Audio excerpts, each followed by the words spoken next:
Vou com a Lamara no Hospital de Emergência e Trauma agora. A Lamara está no hospital porque alguns feridos foram encaminhados para o Hospital de Emergência e Trauma.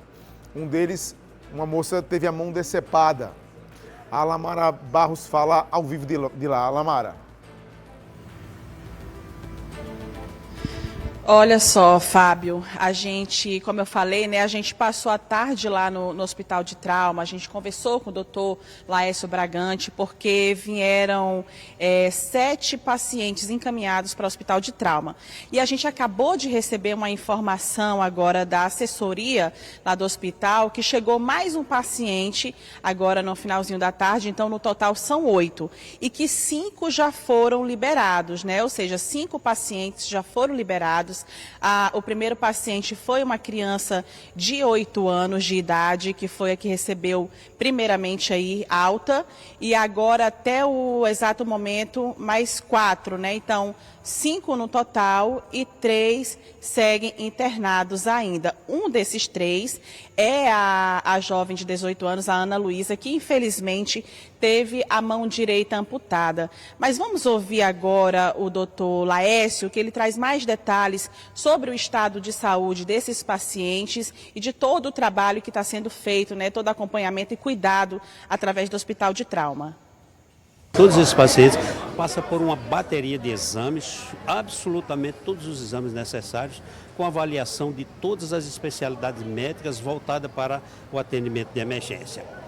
E atualizando a situação das 7 pessoas que vieram para cá, uma criança de 8 anos já foi liberada, os outros pacientes muito provavelmente serão liberados em sequência após passar por novas avaliações, novos exames.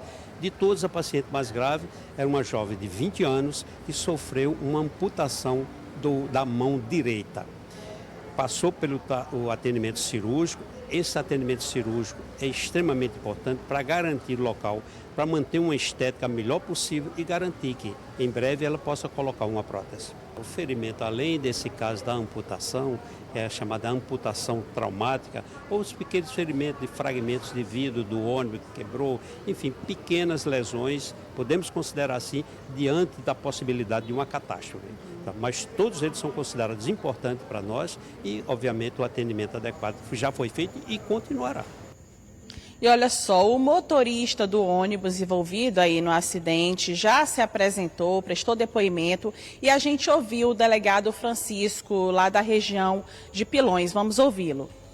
O condutor do ônibus, ferido, foi socorrido inicialmente para o hospital de Guarabira e posteriormente apresentou-se aqui na delegacia, onde ele contou toda a versão.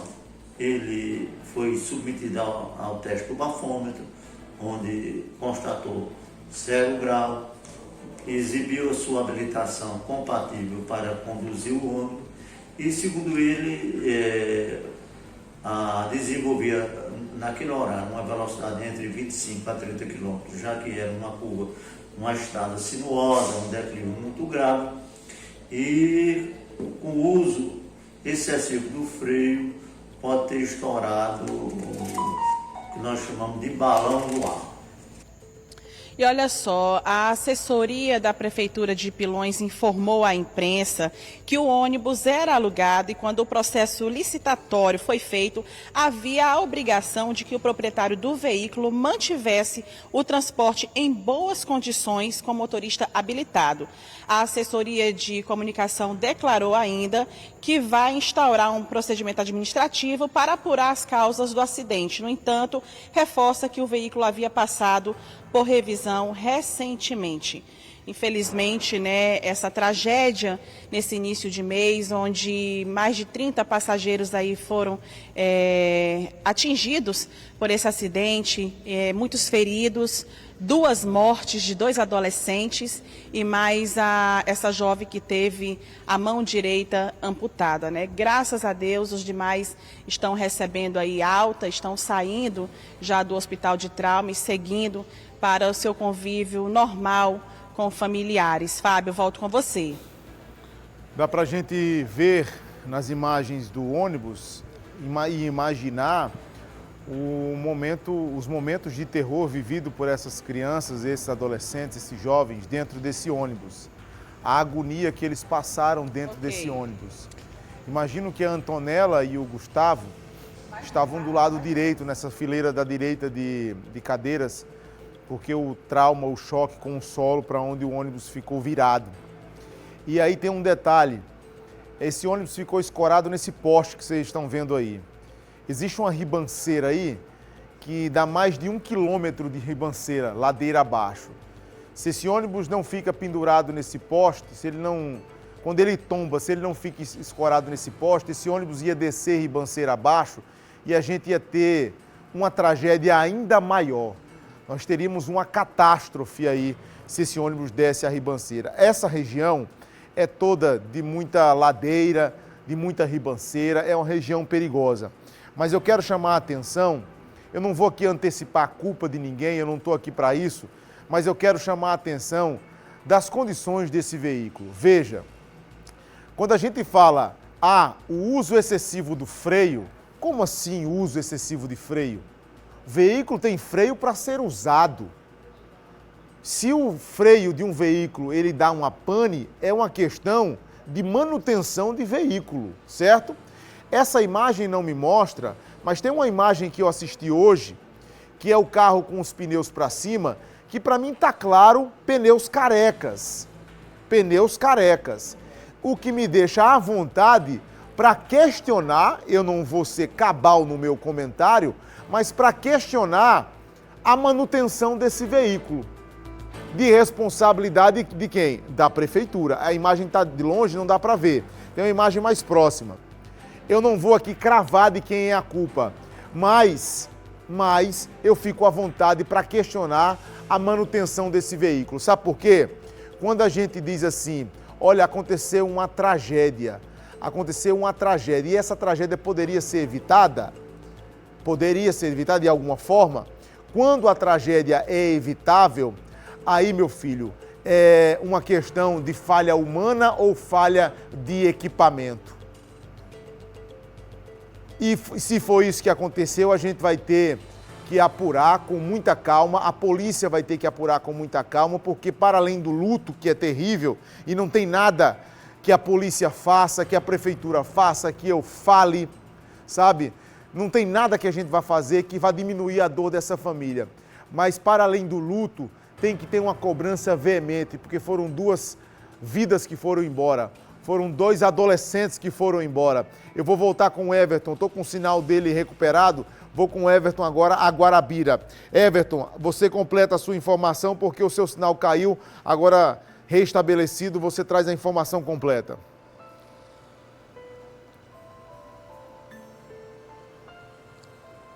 Verdade, Fábio. Mais uma vez, voltando aqui ao vivo, direto de Guarabira, do Hospital Regional, onde essas vítimas foram atendidas. Uma logística muito intensa, uma operação grandiosa para fazer o atendimento dessas vítimas. Eu estive no local do acidente e as imagens são muito fortes. Eu consegui também entrar no ônibus e consegui ver, Fábio, como você havia falado, que as cadeiras onde os estudantes estavam não tinha sequer cinto de segurança. E isso é uma situação corriqueira aqui na região. Vários ônibus locados de várias prefeituras e acabam sendo um pouco irresponsáveis, porque a gente não sabe quem é o órgão efetivo que faz essa fiscalização. E vários ônibus viajando direto para as regiões, para João Pessoa, para Campina Grande, para diversas cidades, sem sequer ter segurança para esses alunos. E uma tragédia atrás da outra, como já aconteceu, e dessa vez ceifando 2 vítimas e deixando uma aluna totalmente machucada, né, perdendo aí um membro. Aqui no Hospital Regional de Guarabira, Fábio, deu entrada 31 feridos, mas uma enfermeira acabou de me falar que 2 jovens chegaram agora há pouco. Os jovens, uma menina de 19 anos e um menino de 11 anos de idade, deram entrada às 16 horas aqui no Hospital Regional porque estavam sentindo dores fortes. Eles não quiseram ser atendidos, estavam muito nervosos no momento, foram para casa, mas não conseguiram resistir a essas dores. E aí voltaram, vieram para o hospital e eles estão sobre medicação, estão sendo examinados. Um desses jovens está com uma fratura e está sendo atendido aqui no hospital.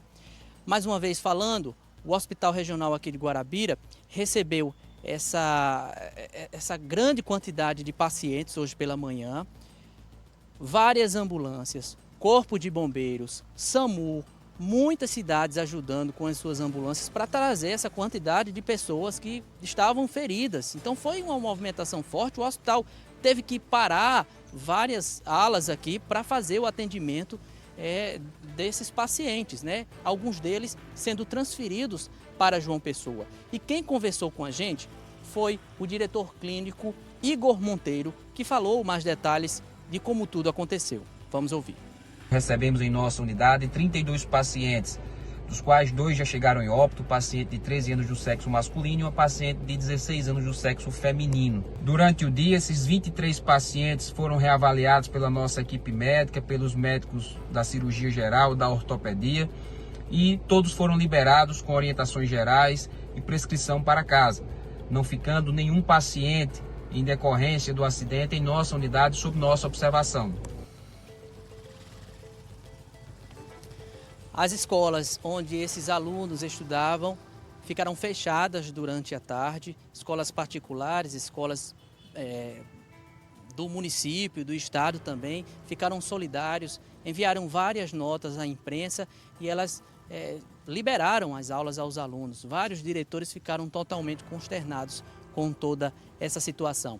E a TV Correio continua atualizando as informações, acompanhando esse caso desde as primeiras horas onde essa situação ocorreu, e a gente continua acompanhando. O ônibus já se encontra no pátio da CPTRAN aqui na cidade de Guarabira, à espera das providências da perícia, né? Fazer uma perícia ainda mais apurada para saber uma das principais causas desse acidente, Fábio. Tá, Everton, só completando o meu comentário agora há pouco, eu vou, Esteniel, compartilhar uma foto com você para a gente colocar na tela, porque eu queria evidenciar, Esteniel, a situação dos pneus deste ônibus, certo? Eu sei que possivelmente a perícia está levantando como principal causa, tá, Esteniel? A foto para você é um print, na verdade, que mostra. A perícia está caminhando pela ideia de que tenha sido, segundo o relato do motorista, um problema no freio, certo? Uma falha mecânica no freio, mas eu queria, assim como o Everton está falando, eu queria levantar as condições gerais desse transporte. Veja que não é um transporte oficial, é um transporte terceirizado, é um transporte sublocado pela prefeitura enquanto não chegavam os ônibus da prefeitura, certo? Então esse transporte era privado, contratado pela prefeitura de Pilões, tá certo? Quando chegar a foto aí você me diz, Esteniel. E aí o que eu estou querendo levantar aqui é que fatalidade, e a gente usa, Everton, e você que está em casa, a gente usa a palavra fatalidade de forma muito equivocada. A fatalidade é quando o acidente não consegue ser evitado. Não consegue ser evitado. Sabe, você está conduzindo um veículo e de repente acontece algo inesperado que foge totalmente do seu controle e você não consegue evitar. Mas o acidente, quando ele é evitável, é quando, por exemplo, uma manutenção de um carro não está bem feita ou não é feita e você pega a estrada e acontece um problema porque você não fez o dever de casa. Você não trocou o pneu, você não fez a revisão, o carro não está em boas circunstâncias, então você colaborou para que o acidente acontecesse. E aí não é fatalidade, aí é irresponsabilidade, aí é outra coisa, é acidente evitável. E nesse caso, se foi um acidente evitável, não foi fatalidade, que os culpados sejam encontrados e punidos. Eu vou seguir, não sei se a foto está aí, se o print está aí, Esteniel, mas na verdade é um vídeo que a gente exibiu hoje durante o Correio Debate, o programa de rádio que apresenta ao lado do meu companheiro de rádio, Lázaro Farias. E a equipe de rádio levantou essas imagens no momento em que o veículo estava com as rodas do lado e tem uma imagem que pega basicamente os 4 pneus do veículo. E dá para a gente fazer uma comparação com os pneus dianteiro e os pneus traseiros. Coloca aqui, ó. Aqui, pronto. Esse pneu tá careca. Esse pneu tá careca. Esse daqui, além de estar careca, pode encher a tela, Estenel, se você puder. Além de estar careca, o dianteiro direito, além de estar careca, ele está com o que a gente chama com a banda de rodagem sem alinhamento, que come só de um lado, come pelo lado de fora. Isso é problema de alinhamento. Cambagem. Muito bem, Sérgio, é cambagem. E aí ele come o pneu só de um lado. Isso é problema que motorista, igual a gente, conhece, que a gente está andando de carro todos os dias. Não fez cambagem, não fez alinhamento, o pneu come só de um lado. E os pneus dianteiros estão carecas. Eu não preciso de perícia para olhar para esses pneus e dizer que eles estão carecas. Eu sei o que é um pneu careca. Eu conheço o que é um pneu careca. Nessa imagem não dá, porque inclusive está com o QR Code aqui da rádio na tela, mas dá para a gente comparar, por exemplo, os pneus traseiros com os pneus dianteiros. Os pneus traseiros estão realmente em ótimo estado, mas os dianteiros estão carecas. Então, se tiver culpado, que os culpados sejam identificados e punidos de forma severa.